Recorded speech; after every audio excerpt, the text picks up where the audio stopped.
ETF index mutual funds నేర్చుకుని stock మార్కెట్లో రాణించాలనుకుంటున్నారా? వెంటనే ఈ నెంబర్కి కాల్ చేయండి.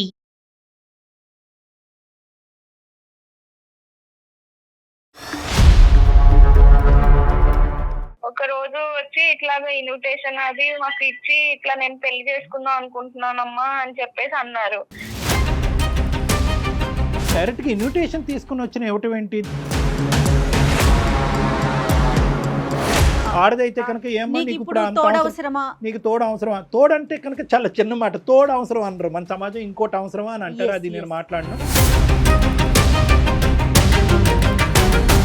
పెళ్ళైన కొన్ని రోజుల నుంచే నాకు టార్చర్ మొదలు చేశారు మేడం. మీ మమ్మీ అలా ఎలా చేసుకుంటది. ఈ అటెన్షన్ అండ్ ఇంపార్టెన్స్ ఎలా వస్తుంది అంటే కనుక అల్లుడు గారు రండి, కూర్చోండి, భోజనం చేయండి, అల్లుడు గారు పండగకి రండి, పబ్బానికి రండి, మీ ఇంటికి ఇది చేయండి, అది చేయండి, పెట్టుబడులు గిట్టుబడి. ఇప్పుడు ఏమైందంటే కనుక దురదృష్టమో అదృష్టం కొద్దో మీ అమ్మగారే పెళ్లి కూతురు అయ్యారు.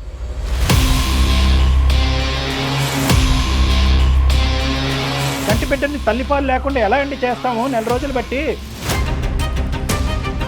తోడు ఉండాలంటే ఒక దగ్గర ఉంటారు, వాళ్ళు కలిసి ఉంటారు, వాళ్ళు ఒక ఇంట్లో ఉంటారు, గుట్టు చప్పుడు కాకుండా ఉంటారు. కానీ సార్ ప్రీ వెడ్డింగ్ షూట్ ఎవరు చేసుకుంటారు సార్? ఏ ఏజ్ లో చేసుకుంటారు సార్? మీరు చెప్పండి, మీరు నాకు న్యాయంగా.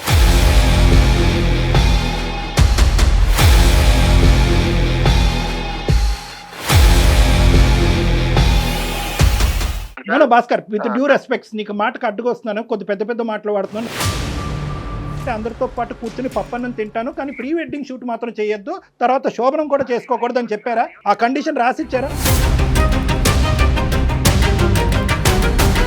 మేడం హనీమూన్ కి వెళ్తున్నారు మేడం, హనీమూన్ కి వెళ్ళారు వాళ్ళు, మేము కూడా వెళ్ళలేదు మేడం హనీమూన్ కి. భర్త పిల్లలు అవసరం లేదా నీకు? భర్త పిల్లలు అవసరం లేదా నీకు? మీ అమ్మే ముఖ్యమైతే మరి ఆడికే వెళ్ళు. మరి నువ్వు మధ్యలో మళ్ళీ ఎందుకు ఫోన్ చేపిస్తున్నావు? మళ్ళీ ఎందుకు వస్తా అంటున్నావు? వెనక్కి వెళ్ళి హనీమూన్ డేస్ వెనక్కి తీసేయలేం, వెనక్కి వెళ్ళి ప్రీ వెడ్డింగ్ షూట్ తెగ్గొట్టేయలేం, పెళ్లిని తెగ్గొట్టలేం. వాళ్ళిద్దరూ హ్యాపీగా ఉన్నారు, ఇప్పటికైనా ఆవిడ్ని బతకనిద్దాం, మనం ఆ స్వీట్ మెమరీస్లో ఆవిడ్ని బతకనిద్దాం. అందమైన జీవితం కార్యక్రమానికి స్వాగతం. నమస్తే కళ్యాణ్ గారు. నమస్తే జయ గారు. కళ్యాణ్ గారు, అనుష అని ఒక అమ్మాయి మనకి మెయిల్ చేసింది. ఇంతవరకు మన అందమైన జీవితం కార్యక్రమంలో ఇలాంటి మెయిల్ని నేను చూడలేదండి. నేను రివీల్ చేయటం కన్నా అసలు అనుష తను రెడీగా ఉంది మాట్లాడటానికి. ఫోన్లో కాల్ చేసేస్తానండి. తప్పకుండా మేడం. హలో అనుష, నమస్తే అండి, నేను జయానండి, అందమైన జీవితం ప్రోగ్రామ్ నుంచి మాట్లాడుతున్నాను.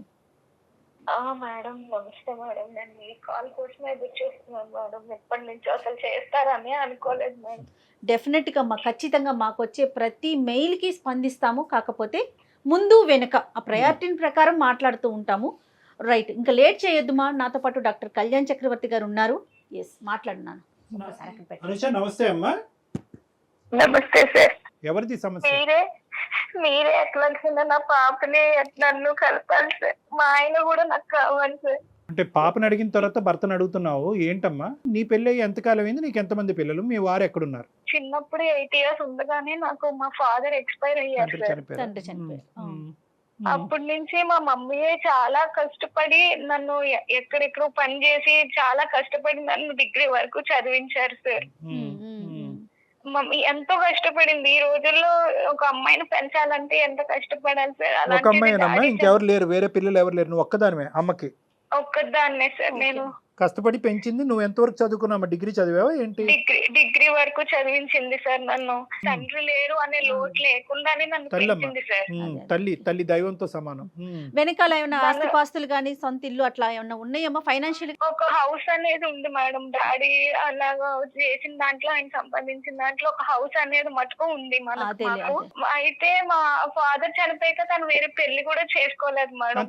ఇప్పుడు ఏమైందంటే తను నన్ను బాగా నాకు ఒక మంచి సంబంధం చూసింది, పెళ్లి చేసింది. ఒక 1.5 years అయింది మేడం నాకు పెళ్లి చేసి.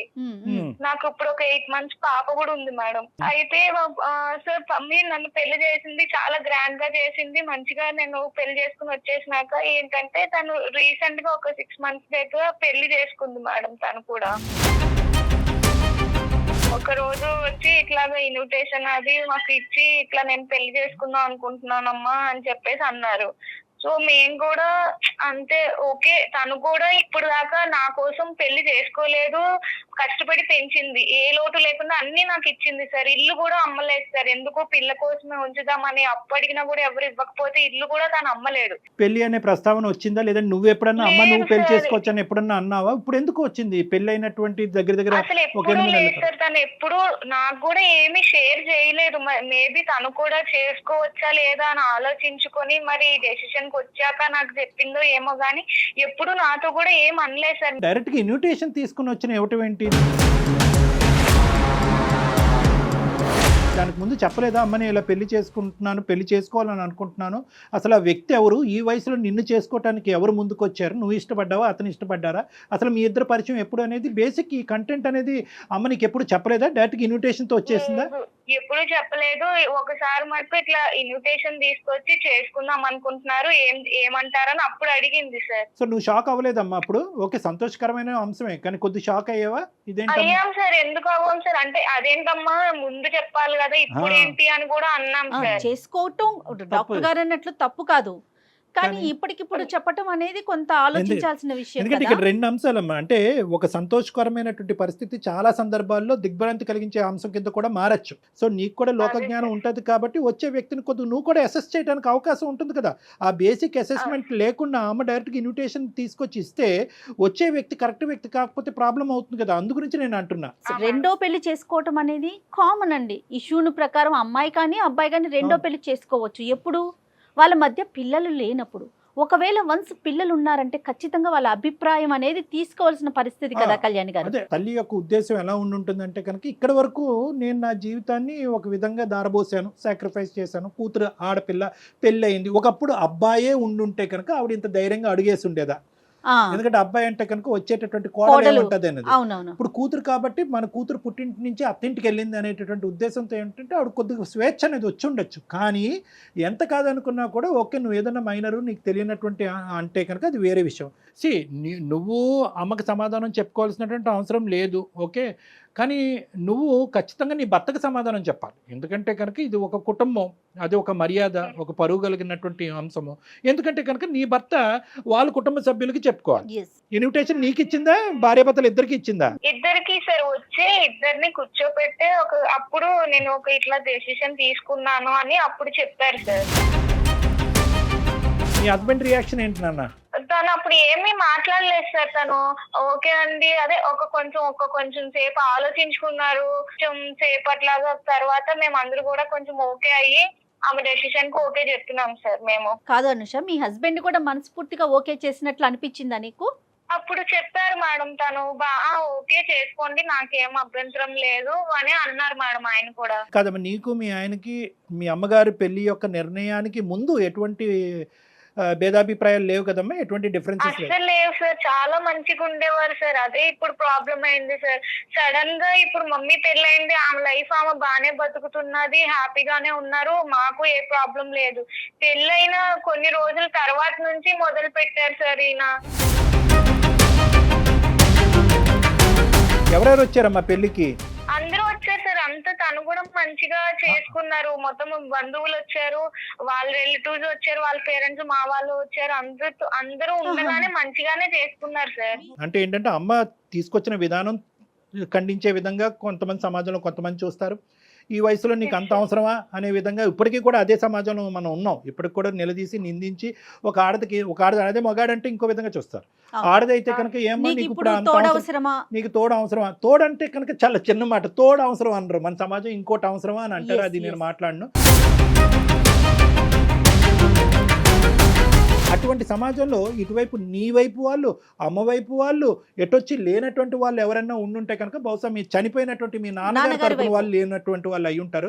మిగతా వాళ్ళందరూ కూడా తలాడించి ఎవరు ఖండించకుండా వేలెత్తి చూపెట్టకుండా ముందుకు వచ్చారు అంటే కనుక చాలా గర్వకారణం, చాలా సంతోషకరమైనటువంటి. ఇక్కడ ఎవరన్నా హర్షించాలి అంటే కనుక ముఖ్యంగా మీ హస్బెండ్ తరపు వాళ్ళని హర్షించాలమ్మా. పెళ్ళైన కొన్ని రోజుల నుంచే నాకు టార్చర్ మొదలు చేశారు మేడం.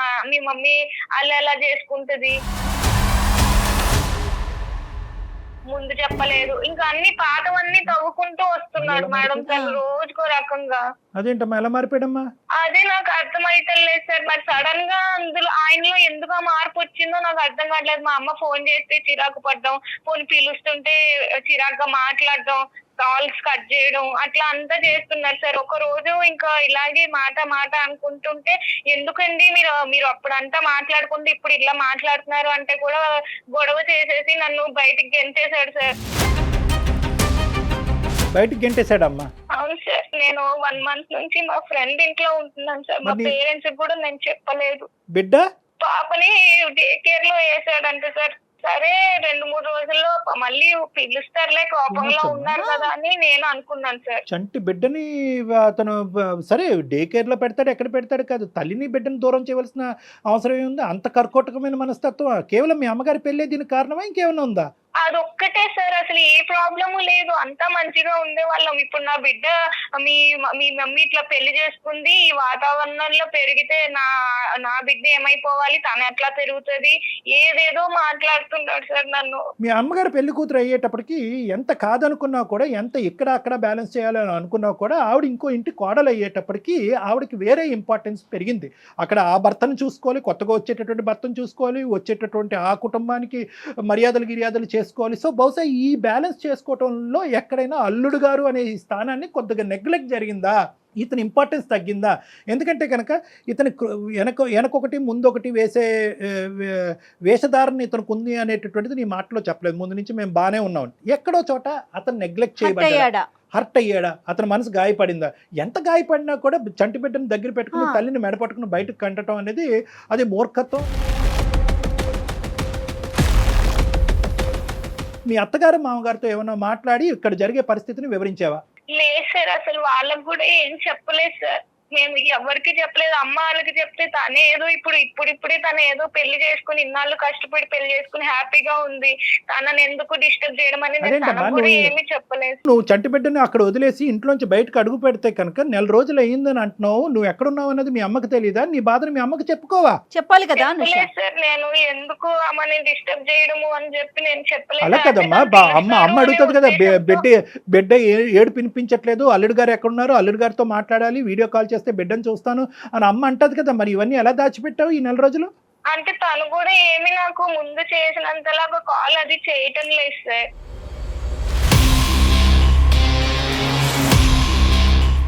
బిడ్డ పాలు తాగుతుందమ్మా? తాగుతారు సార్. నేను డే కేర్ కి వెళ్ళినా కూడా నా ముందే ఏడుస్తూ ఉన్నా కూడా వాళ్ళు నన్ను అలౌ చేయలేదు సార్, ఈ డే కేర్ వాళ్ళు కూడాను.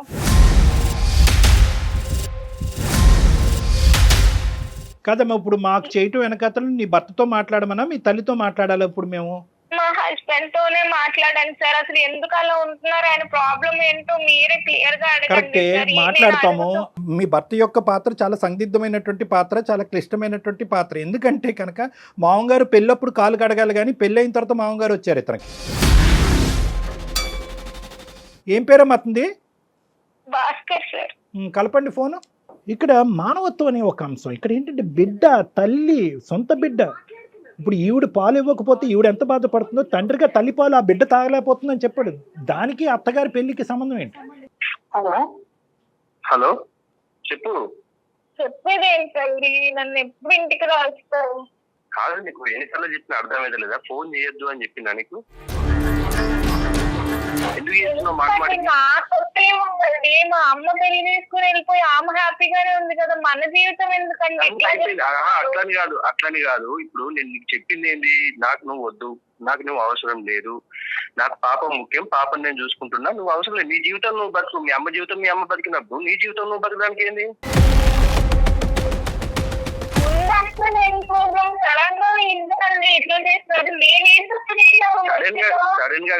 సడన్ గా చేసింది మీరు సడన్ గా చేసుకొని మీరు కట్టలు పడి మీరు ఇది చేసుకుంటే దానికి నేను ఎట్లా బాధ్యత అయితా?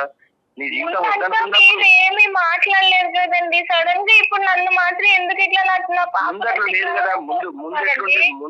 ముందు ఎట్లుండేది? ముందు బాగానే ఉన్నాం కదా, మనకేం ప్రాబ్లమ్స్ లేవు కదా. ముందు ఎంత మంచిగా ఉన్నాం మనం. ఏమైనా ప్రాబ్లం ఉందా? పాప పుట్టింది, పాపను మంచిగా చూసుకుంటున్నాం, మంచిగానే ఉన్నాం కదా. మధ్యలో మీ అమ్మ చేసిన దానికే ఇంత గొడవ అవుతుంది కదా. ఇది నీకు ఎందుకు అర్థమైతలేదు? చేసుకున్నప్పుడు మరి ఎందుకు మాట్లాడలేదండి ఈ ముక్కలన్నీ? మీరు మీకు అప్పుడు నిజంగా మీ మనసులో అదే ఉంటే అప్పుడే చెప్పుండే కదా. అవును, పెళ్లి చేసుకున్నప్పుడు ఇంత విపరీతంగా అయిద్దని ఎవరు అనుకోలేదు. ఏదో ఆమె ఉన్నది చేసుకుంటారు. అసలు ఈ ఏజ్ లో పెళ్లి చేసుకున్నట్టు నాకు వద్దనే అనుకున్నా గానీ, ఏదో ఆమె ఏదో తోడు కోసం ఉంటుంది కావచ్చు అనుకుంది కానీ ఇంత ఘోరంగా ఇది పబ్లిక్ లో ఇజ్జత్ తీయడం ఏంది నాది? మీ పరువు ఏం తీసిందండి? పెళ్లి ముందు పెళ్లి చేసుకున్నప్పుడు అటెండ్ అయ్యారు, అంత మంచిగా మాట్లాడారు. మరి సడన్ గా ఇప్పుడు మీకు ఇవన్నీ గుర్తొచ్చేసాయండి. మా పాప నుంచి నన్ను దూరం చేస్తారా మీరు? భాస్కర్ గారు, నా పేరు డాక్టర్ కళ్యాణ్ చక్రవర్తి. నేను మానసిక వైద్య నిపుణుడిని, సైకియాట్రిస్ట్. అందమైన జీవితం అనే కార్యక్రమం సుమన్ టీవీ నుంచి మాట్లాడుతున్నాం అండి. నమస్కారం. అంటే ఆవిడ చాలా ఒక బాగా దుఃఖమైనటువంటి పరిస్థితిలో మాకు ఫోన్ చేసింది. బిడ్డ లేనటువంటిది, కుటుంబం లేని. అందులో ఏంటంటే చెప్పుకోవటానికి యూజువల్గా ఇటువంటి పరిస్థితులు వస్తే కనుక ఆడపిల్లలు తల్లింటికి వెళ్తారు. బిడ్డను కూడా మీరు లాగేసుకుని గుంజేసుకుని పాలు ఇచ్చేటటువంటి తల్లిని కూడా దూరం పెట్టి చెప్పలే. అది మాకేంటంటే ఆ పరిణామం, ఆ కాన్సిక్వెన్స్ ఒకటే అతి భయంకరంగా కనిపించేటప్పటికి ఇదేంటమ్మా దేవుడు లాంటి మనిషి రాక్షసుడి కింద మారిపోయాడని అంటున్నావు, ఏంటో ఒకసారి ఫోన్ కలపమంటే భాస్కర్ కలిపింది ఫోను. సో మీరు చెప్పండి సార్, ఏం జరిగింది? ఈ పరిస్థితులు రావడానికి కారణం వాళ్ళ అమ్మే సార్. ఇది ఇంత ఘోరంగా జరగడానికి కారణం వాళ్ళ అమ్మే. నేను ఫస్ట్ నుంచి చెప్పుకుంటూనే వస్తున్నా. ఆమె మేము మంచిగా ఉండేవాళ్ళం సార్, మా సంసారం బాగుండేది. అసలు మేము ఎవరికి ఏం చేసేవాళ్ళం కాదు, మంచిగా ఉండేవాళ్ళం సార్. ఈ మధ్యలో వీళ్ళ అమ్మ వచ్చేసి ఈమె ఇట్లా వేసుకొని వీళ్ళు ఈ పెళ్లి చేసుకొని ఆ పెళ్లిని దానికి ప్రీ వెడ్డింగ్ షూట్ చేసుకొని దాన్ని అంతా ప్రజలలో మొత్తం అందరికి తెలిసేటట్టు చేసి నా ఇజ్జత్ తీసింది సార్. నాకు మొత్తం అసలు ఎక్కడ కూడా నాకు పరువు లేకుండా చేసేసింది వాళ్ళు. నేను ఆఫీస్కి వెళ్తే ఆఫీస్ లో కూడా వాళ్ళ నన్ను అదే అడుగుడు, మీ అత్త ఈ ఏజ్ లో పెళ్లి చేసుకోవడమేంద్రా, మీ మామ కొత్త మామ ఎట్లుండాలి, ఇట్లా అడుగుతుంటే నాకు ఎంత బాధ ఉంటుంది సార్. మీ దగ్గరకు వచ్చింది, ఇది కూడా పెద్ద ఇప్పుడు ఇష్యూ సార్. ఇప్పుడు మీ దగ్గరకు వచ్చి టీవీలలో పెట్టి అక్కడ పెట్టి ఇక్కడ పెట్టి చేయడం. భాస్కర్ గారు, అందమైన జీవితం జయాన్ని మాట్లాడుతున్నానండి. మీరు ఎక్కడా కూడా కనిపించరు, మీ వివరాలు ఎక్కడా చూపించమండి. జస్ట్ ఫోన్ కాల్ లో మాత్రమే మీరు ఉంటారు. తనకి ఏం చెయ్యాలో తెలియక మాకు కాల్ చేసింది. నేను చాలా మానసిక క్షోభ అనుభవిస్తున్నాను. అయ్యో, మాకు అర్థమవుతుందండి, మీ బాధ అర్థమవుతుంది. ఏమండి భాస్కర్ గారు, ఒకటే భాస్కర్ గారు, అస్సలు సమస్య లేదు. 2.5 సంవత్సరాలు బట్టి వన్ సైడెడ్ ఎక్కడా కూడా మేము లేదు. రాసిస్తా కావాలంటే ఎప్పుడు కూడా 2 సైడెడ్, కావాలంటే 3 సైడెడ్, లేదంటే 4 సైడెడ్, కానీ ఎప్పుడు 1 సైడెడ్ కాదు సార్. న్యాయ అన్యాయాలు జరగాలి అంటే కనుక ముందుగా మీ బిడ్డకు జరగాలండి. ఫస్ట్ అది కంక్లూడ్ చేద్దాం, మిగతావన్నీ తర్వాత మాట్లాడుకుందాం. చంటి బిడ్డని తల్లిపాలు లేకుండా ఎలా అండి చేస్తాము 4 రోజులు బట్టి? ఇక్కడ పెరగాలి సార్. ఆమె ఇలాంటి వాతావరణంలో పెరిగితే ఆమె భవిష్యత్తు గొప్ప వాతావరణం. సరే, ఇవన్నీ కాదు, పాయింట్ టు బి నోటెడ్. మీరు ఆవిడ వచ్చినటువంటి విధానం, పద్ధతి కరెక్ట్ కాదు. దాన్ని మేమే ఖండిస్తున్నాం. ముందు చెప్పకుండా ఏదో గుడికి వెళ్తున్నాను అన్నట్టుగా పెళ్లి చేసుకుంటున్నానని చెప్పి ఇన్విటేషన్ ఇవ్వటం అనేది ఆశ్చర్యం కలిగేటటువంటి అంశం. కొద్దిగా మెచ్యూరిటీ ఉండాలి. ఇక్కడ కూతురికి ఇన్విటేషన్ ఇవ్వట్లేదు, కూతురికి సంబంధించిన భర్తకు కూడా అల్లుడికి కూడా ఇన్విటేషన్ ఇవ్వటుంది.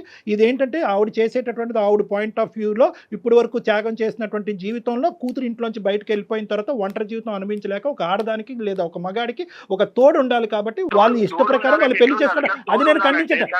అది వినండి, ఒక్క నిమిషం, నేను ఒకే పాయింట్ మిమ్మల్ని అడుగుతున్నా. అప్పుడు ఒప్పుకున్నారా లేదా? మీరు అప్పుడు ఒప్పుకున్నారా లేదా? తోడు ఉండాలంటే ఒక దగ్గర ఉంటారు, వాళ్ళు కలిసి ఉంటారు, వాళ్ళు ఒక ఇంట్లో ఉంటారు, గుట్టు చప్పుడు కాకుండా ఉంటారు. కానీ సార్, ప్రీ వెడ్డింగ్ షూట్ ఎవరు చేసుకుంటారు సార్? ఏ ఏజ్ లో చేసుకుంటారు సార్? మీరు చెప్పండి, మీరు నాకు న్యాయంగా. సో ప్రాబ్లం పెళ్లిది కాదు, ప్రీ వెడ్డింగ్ షూట్. అంటే మీరు చెప్పారా, అత్తమ్మ మీ పెళ్లికి నేను వస్తాను, నేను అక్షింతలు వేయకపోయినా కూడా మిమ్మల్ని దీవిస్తాను, లేదంటే అందరితో పాటు కూర్చుని పప్పన్నం తింటాను, కానీ ప్రీ వెడ్డింగ్ షూట్ మాత్రం చేయొద్దు, తర్వాత శోభనం కూడా చేసుకోకూడదు అని చెప్పారా? ఆ కండిషన్ రాసిచ్చారా? సార్, మా అత్త కాదు సార్, మా అమ్మలాగా భావించడానికి, అమ్మలాగా భావించి ఆమె తెచ్చుకొని చేసుకుంటే ఆమె చేసిన పనికి నాకు అసలు ఎక్కడ తలెత్తుకోకుండా చేసింది సార్ ఆమె. సో మీ లెక్క ప్రకారం ఏంటంటే పెళ్లి అనేటటువంటి దానికి మీకు అభ్యంతరం లేదు, కానీ పెళ్లి అనేటటువంటిది గుట్టు చప్పుడు కాకుండా మూడో కంటికి తెలియకుండా చేసుకోవాలి అని అంటారు మీరు, అంతేనా? అంతే కదా సార్, అంతే. ఇప్పుడు పెళ్లి అనేది గుట్టు చప్పుడు కాకుండా చేసుకోవాలి. ఈ ఏజ్ లో చేసుకుంటున్నప్పుడు ఎవరన్నా రిలేటెడ్ వాళ్ళ భార్య చేసుకోవడానికి ఇదేమి తప్పుడు రిలేషన్ కాదు కదా సార్. ఆమె కూతురు జీవితం కూడా ఆధారపడింది మేడం. అది ఎందుకు ఆలోచించట్లేదు ఆమె? రైట్. భాస్కర్ గారు, మీ మాటను బట్టి నాకు అర్థమైంది చెప్తాను. పెళ్లి చేసుకోవటం వరకు ఓకే, ఇలాంటి చిన్న పిల్లల్లాగా ప్రీ వెడ్డింగ్ షూట్లు చేయటం లేకపోతే నలుగురిలోకి నానటం అనేది మీకు నచ్చలా, అది ఆ ఇంపాక్ట్ మీకు నచ్చలేదు. పడింది అంతేనా? కాదు ఇప్పుడు మేడం హనీమూన్ కి వెళ్తున్నారు మేడం, హనీమూన్ కి వెళ్ళారు వాళ్ళు, మేము కూడా వెళ్ళలేదు మేడం హనీమూన్ కి. హనీమూన్ కి ఎవరు వెళ్తారు మేడం? ఈ ఏజ్ లో హనీమూన్ ఏంటి మేడం? మీకు అయిందండి ప్రీ వెడ్డింగ్ షూట్ హనీమూన్, మీకు అవ్వలేదా? లేదు లేదు సార్, హనీమూన్ లేదు, ప్రీ వెడ్డింగ్ షూట్ లేదు. మేము ఏదో మేము ఆమె వాళ్ళు కొంచెం ఉన్న వాళ్ళు కాదు అని చెప్పేసి మేము ఏదో గుట్టు చప్పుడు కాకుండా మేము చేసుకొని మేము మంచిగా ఉంటే మాకు ఖర్చులు ఎందుకని మేము ఉంటే, ఆమె ఈ ఏజ్ లో పెళ్లి చేసుకొని ఈ ఏజ్ ప్రీ వెడ్డింగ్ షూట్ చేసి హనీమూన్ కి వెళ్ళి ఆమె కార్డులు చూస్తే మీరు పరిచయం లేదు సార్. ఇక్కడ ఖర్చు అతను పెట్టుకున్నాడు సార్ కార్డు, మేము కూడా అట్లాంటి కార్డు కొట్టలేదు సార్. అంత గ్రాండ్ గా చేసుకున్నారు వాళ్ళు పెళ్లి. అది అంటే వీళ్ళని చూసి ఇప్పుడు తోడు కావాలన్న తోడు అంటే ఎట్లుంటారు సార్? ఒకరికొకరు తోడు. ఈ ఏజ్ లో కృష్ణారామ అనుకునే ఏజ్ లో అక్కర్లేదు. ఆమె అట్లా పెళ్లి కృష్ణారామ అనుకుంటే పెళ్లి చేసుకోవచ్చండి. కృష్ణారామ అనుకున్న వాళ్ళు పెళ్లి చేసుకోకూడదా, లేదంటే పెళ్లి చేసుకున్న వాళ్ళు కృష్ణారామ అనుకోకూడదా? అది లెక్క కాదు. నెంబర్ 1 వెడ్డింగ్ ఒకటే భాస్కర్, విత్ డ్యూ రెస్పెక్ట్స్, నీకు మాటకు అడ్డుకొస్తున్నాను, కొద్ది పెద్ద మాటలు వాడుతున్నాను. నాకంటే చిన్నవాడివి, ఒక 2 మాటల్లో నేను కరెక్ట్ చేయాలి. ఎందుకంటే ఇప్పుడు వరకు నిన్ను దేవుడు అన్నట్టే మీ ఆవిడ చెప్పింది, దేవుడు అన్నట్టే మేము ట్రీట్ చేయాలనుకుంటున్నాం. ఇక్కడ ప్రాబ్లం ఎక్కడ వచ్చిందంటే పెళ్లి వల్ల ప్రాబ్లం వచ్చలేదు, పెళ్లి చుట్టూరు ఉన్న గ్రాండియో ఉంది చూడండి. అంటే ఏంటంటే ఆ హైఫైడ్ పెళ్లి, అది ఖచ్చితంగా మీ పెళ్లి కంటే అది ఓవర్టేక్ చేసింది. అది బహుశా ఏంటంటే మీ అత్తగారు నిలవరించవలసింది, ఏమండి ఇంత హైఫైడ్ వద్దు, మనం ఏదో రొటీన్గా చేసుకుందాం అని చెప్పి వాళ్ళ భర్తకు చెప్పి ఉండొచ్చు. ఇక్కడ ఖచ్చితంగా వచ్చినటువంటి ఖర్చు ఎవరు పెట్టారు అంటే కనుక అతను పెట్టుకున్నాడు. ఇప్పుడు ఏంటంటే అతని మాట మీ అత్తగారు కాదనలేకపోయిందేమో. అతని పెళ్లి ఇప్పుడు వచ్చి అతని జీవితంలో పెళ్లి అనేది జరగలేదంటే ఇంతకుముందు పెళ్లి నాకు పాప ఉంది, అల్లుడు ఉన్నారని చెప్పుకోవాలి కదా సార్. ఆమె మా మమ్మీకి చిన్న వయసులోనే మా డాడీ అనేది చనిపోయారు సార్. ఆమెకి అప్పటి నుంచి ఆమె ఏ కోరికలు లేకుండా నన్ను చూసుకుంటూ నాకు ఏ లోటు లేకుండా సంతోషాలు కూడా పక్కన పెట్టింది సార్. నీ వైపు కానీ మీ తల్లిగారి వైపు కానీ నాకు ఎటువంటి వ్యతిరేకత లేదు. కానీ ఒక్కటమ్మా, ఇక్కడ కుటుంబం సంప్రదింపు ఈ 2 పదాలని అమ్మ గీత దాటేస్తుందమ్మా. ఒక కుటుంబం అనేటటువంటిది, పెళ్లి అనేది ఒక కుటుంబం, తల్లి కావనియండి కూతురు కావనియండి, పెళ్లి అనేది ఒక సాంప్రదాయబద్ధమైనటువంటి ఒక కుటుంబానికి సంబంధించినటువంటి ఒక వ్యవహారం. అమ్మ గుట్టుగా పెళ్లి చేసుకోవటం అనేది నేను ఏకీభవించకపోయినా అట్లీస్ట్ ఏంటంటే కనుక బయటకు వచ్చి నలుగురికి చెప్పేటటువంటి వ్యక్తి ముందైనా చెప్పాలి. జరిగేటటువంటి కార్యక్రమాల గురించి అమ్మ ఫస్ట్ మ్యారేజ్ జరుగుతుందమ్మా, లేదంటే దాని ముందు ఏదో షూటో గీటో జరుగుతుంది, తర్వాత ఈ కార్యక్రమం ఉండబోతుంది. ఇలా చేసుకుంటే కనుక ఆర్భాటం ఎక్కువ అవుతుందేమో, అందరు కన్ను పడతాదేమో, నలుగురు 4 విధాలుగా మాట్లాడుకుంటారేమో. నాకు అలా మాట్లాడుకున్నా నాకు అభ్యంతరం లేదు. నా కూతురుకు సంబంధించినటువంటి కుటుంబ సభ్యులు అలా మాట్లాడకూడదనే ఆలోచన నాకుంది. నీ అభిప్రాయం ఏంటమ్మా? 2 స్టేట్మెంట్స్ మీ అమ్మగారు మాట్లాడుంటే ఈరోజు ఈ సమస్య లేదు. అంతే కదా సార్. మరి మీరు చెప్పే కరెక్టే సార్, అట్లా చెప్పాలి సార్. వాళ్ళకు అర్థం కావట్లేదు. అంటే వాళ్ళని కలిపి మీరు విడిపోతారా? మేడం ఇప్పటి వరకు జరిగింది చాలు మేడం. నా పాప జీవితం ముఖ్యం, నాకు పాప భవిష్యత్తు ముఖ్యము. ఈ పాప ఆమె దగ్గర పెరిగితే మాత్రం అట్లనే తయారైంది. ఏమన్నా అర్థం ఉందా? ప్రీ వెడ్డింగ్ షూట్ హనీమూన్ జరగకపోతే ఆవిడ దగ్గర పెరగచ్చు. పెళ్లి చేసుకున్న వ్యక్తి ప్రీ వెడ్డింగ్ హనీమూన్ చేసుకుంటే మాత్రం పెళ్ళి అక్కడ అది చండాలమైన కుటుంబం. ఆ కుటుంబంలో నీ కూతురు పెరిగితే చెడిపోద్ది. ఏం లెక్క అయ్యా ఇది? ఏ కాలంలో ఉన్నాం మనం? అయినా వాళ్ళు మాతో కూడా లేరు, ఎక్కడో వేరే ఊరు వెళ్ళి బతుకుతున్నారు మేడం. అప్పుడప్పుడు ఫోన్లు మాట్లాడుకుంటాం. నీ కోపం ఉండొచ్చు భాస్కర్, నీ కోపం ఉండొచ్చు. మీ అత్తగారితో మాట్లాడటం మానేసాయి. ఏమైనా ఉంటే మీ అమ్మ చనిపోయింది అనుకో, మీ నాన్న చనిపోయింది అనుకుని వదిలేస్తున్నాడు సార్. భాస్కర్, నువ్వు నీ కోపం ఉంటే నాకు ఎటువంటి అభ్యంతరం లేదు. మీ అత్తగారితో మాట్లాడటం మానే, మీ సోకాల్డ్ మామగారితో అస్సలు మాట్లాడొద్దు. కానీ దానికి ఈ అమ్మాయి ఏదో ముందొచ్చి దగ్గరుండి పెళ్లి చేసినట్టుగా, ఈ అమ్మాయి మొత్తం ప్రీ వెడ్డింగ్ డిజైన్ అంతా చేసినట్టుగా, హనీమూన్కి ఈ స్పాట్ మీరు డిసైడ్ చేసుకోండి అని ఈ అమ్మాయి డైరెక్ట్ చేసినట్టుగా ఈ అమ్మాయిని శిక్షిస్తావేంటి? ఆ చంటి బిడ్డని పాలు లేకుండా ఆ అమ్మాయిని ఆ బిడ్డను శిక్షిస్తున్నావేంటి? ఏం మూర్ఖత్వం ఇది? నేను సొసైటీలో బతుకుతున్నా సార్. ఈ సొసైటీ తర్వాత గుర్తొచ్చిందా? పెళ్లికి తలాడించినప్పుడు అత్తమ్మ నాకు ఒక 4 రోజులు టైం ఇవ్వండి, నాకంటూ ఒక సొసైటీ ఉంది, స్నేహితులు ఉన్నారు, కుటుంబ సభ్యులు ఉన్నారు,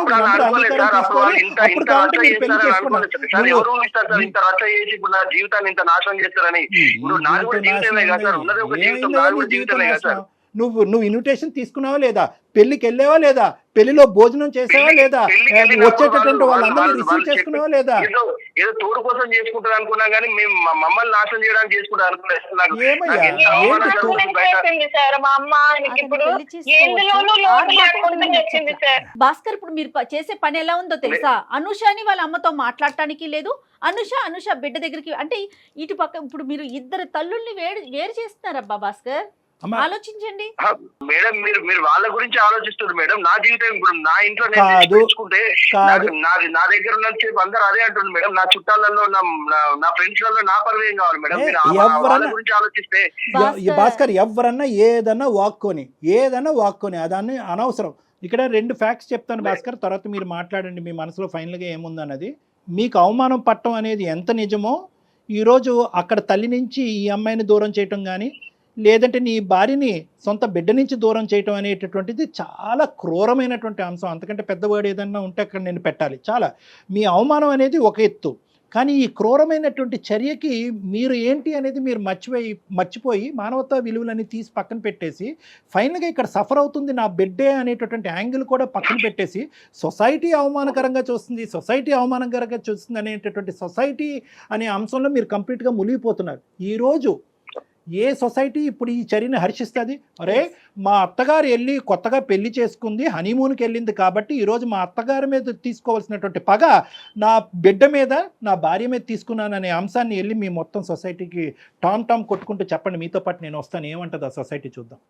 సార్ మీరు పెద్ద వ్యక్తిగా మధ్య నుంచి అడుగుతున్నారు కాబట్టి సార్ నేను మీకు చెప్తున్నా సార్, నాకు అనుష వాళ్ళ అమ్మకు సంబంధం లేదు, నాకు వాళ్ళు చనిపోయిండ్రు, నాకు వాళ్ళు ఎవరు అక్కర్లేదు అని రమ్మని చేశారు. నేను తీసుకుంటా సార్. నేను సార్ ఏంటి సార్ నాకు అంత పెద్ద శిక్ష వేస్తున్నాడు ఆయన. నా బిడ్డకి నేను ఎలాగో మా మమ్మీకి కూడా నేను అలానే కదా హలో నా బిడ్డకి దూరం చేస్తారు. అంటే నీకు భర్త పిల్లలు అవసరం లేదా? నీకు భర్త పిల్లలు అవసరం లేదా? నీకు మీ అమ్మే ముఖ్యమైతే మరి ఆడికే వెళ్ళు. మరి నువ్వు మధ్యలో మళ్ళీ ఎందుకు ఫోన్ చేపిస్తున్నావు, మళ్ళీ ఎందుకు వస్తా అంటున్నావు?